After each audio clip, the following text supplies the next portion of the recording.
भोजपुरी के original sad song है। दिल ना लगे हो फिर नहीं है तो कुछ दिन खातिर आओ सनम जाओ सनम। खेसारी लाल जी के गीत दिल ना लगे हो फिर नहीं हो ओकरा बादो कोनो आइल बा कि कैसे दो बस कर रे पगली रहे दे आई बानू तब इहे निमन लागत है निमन ना लागत है।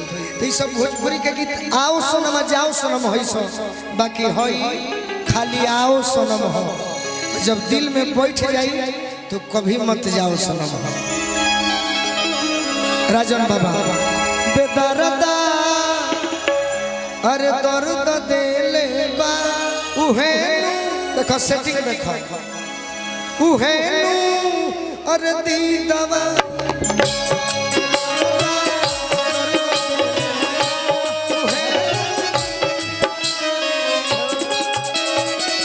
कौन बेदर्दा निशा जली है कि कौन लड़का धोखा दिले बा कहियो गोलू राजा कहियो अजीत आनंद कहियो फलाना कहियो होई कहियो हो लेकिन हम ई बेदर्दा के नइखी कह हम है बेदर्दा के कह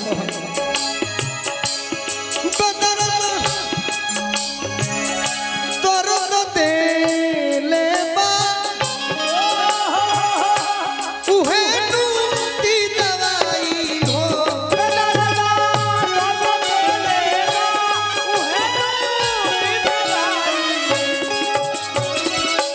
बेदर्दा दर्द देले बा उहे नु दी दवाई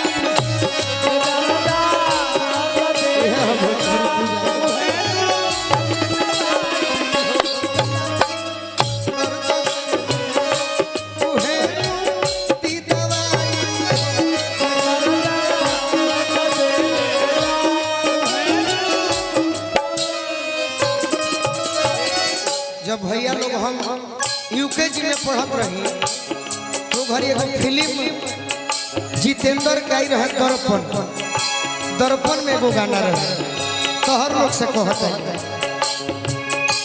परदेसियों से लखियां मिला परदेसियों से लखियां मिला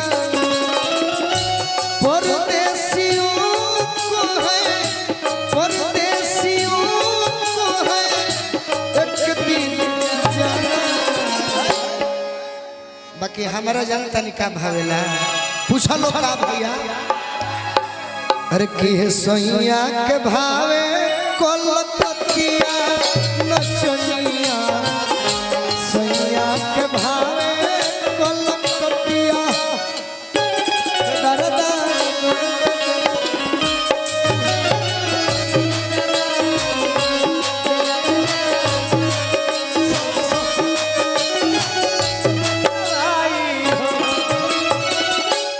एक आगे सुनाई रहे थे पूरा हम झूठों के कहानी है हम कोनो भी गीत बिना पूरा कोइले छोड़ देना करें हाय हाय पगल जब प्रेम में बाधा उधोजी से कहे राधा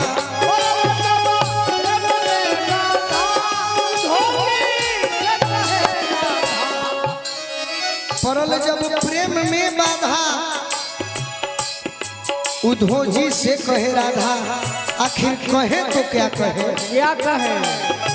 यही कहे बाबा सुनो हे तन के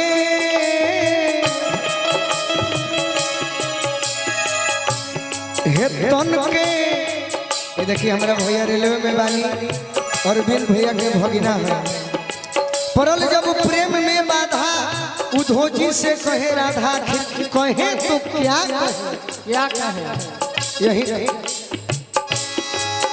हे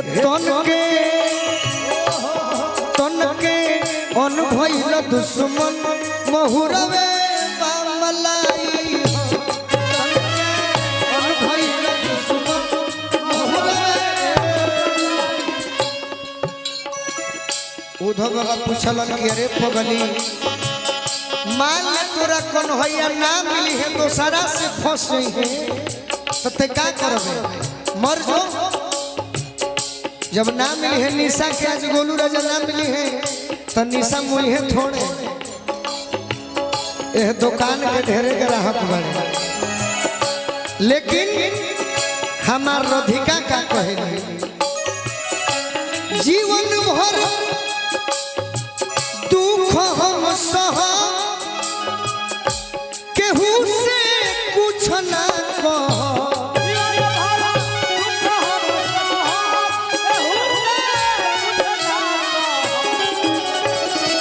शायद गायक के रूप में गोलू राजा जितना दुख सहले हुए हैं बतावे लागो तो कम से कम एक दिन लगी। बाकी रौरा सब सुन के करब का रौरा सब तो श्रोता है रौरा सब के खाली मजा चाहिए। भाई कौना दुख में बा इस श्रोता के क्या मने बा श्रोता के खाली मजा चाहिए तो हम मजा देवे खातिर तैयार हैं। आज भी गोली लगने के बाद भी आपका भाई इस हाथ से खाना नहीं खा पाता है बाया हाथ हो गई। बाकी चली अब तो ऐसा नौकरी हो गई लय लखवा के मारो घरे न बैठे रवा सबके प्यार बाकी शरीर जिंदा जीवन भर ये हाँ दुख हम सह केहू से कुछ ना कह।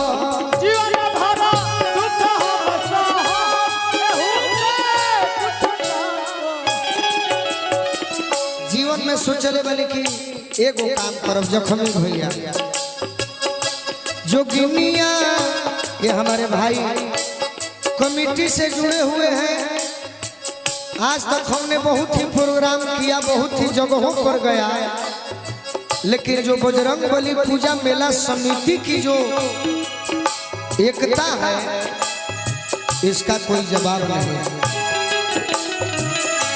जोगिनिया जोगिनिया हम बन जाई यही में भलाई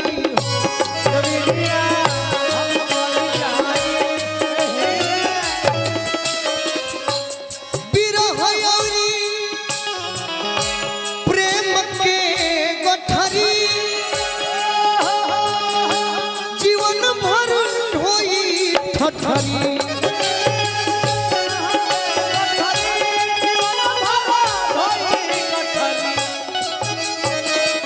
विरह और प्रेम के गठरी जीवन भर ठठरी ढोए खातिर तैयार बा जवारी भैया। गायत्री गायत्री गायत्री बिन मरक ठिठुरी उनका याद में गायत्री गायत्री बिन मरक ठिठुरी अरे नहीं ओढ़ब रजाई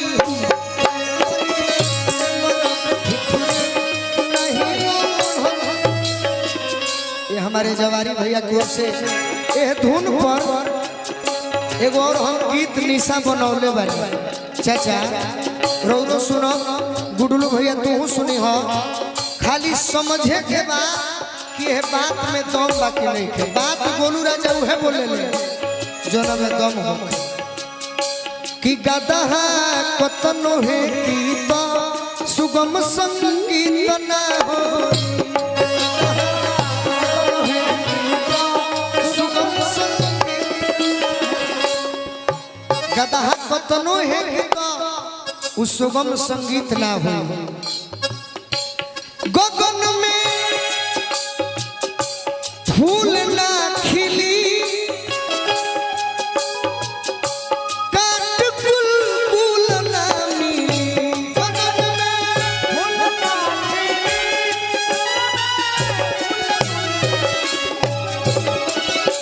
गगन में कबहू फूल खिल सकता काट कबहू गुलगुल मिल सकता।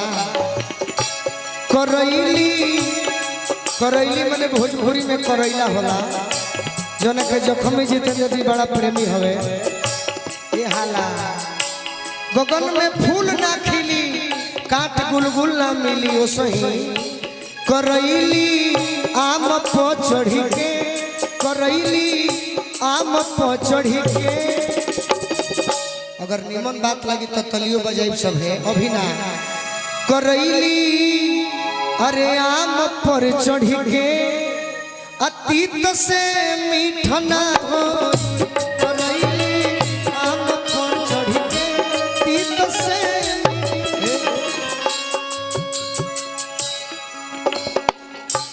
ज्ञान के दाम ना लागी। चाचा रउआ सुनब रउरा खातिर बात बा। ज्ञान के दाम ना लागी सूरज बिन घाम ना लागी। ज्ञान के दाम ना लागी सूरज बिन घाम ना लागी। कसाई पाठ करी तो कबो पंडित ना हो। कसाई पाठ करी तो कबो पंडित ना हो। और का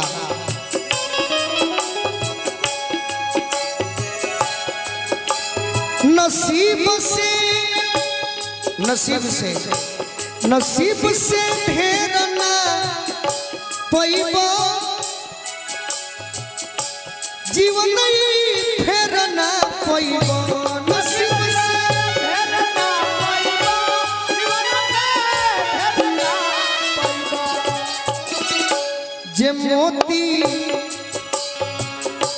जे मोती अनघा बरसी तो सुबह के शीत ना हो।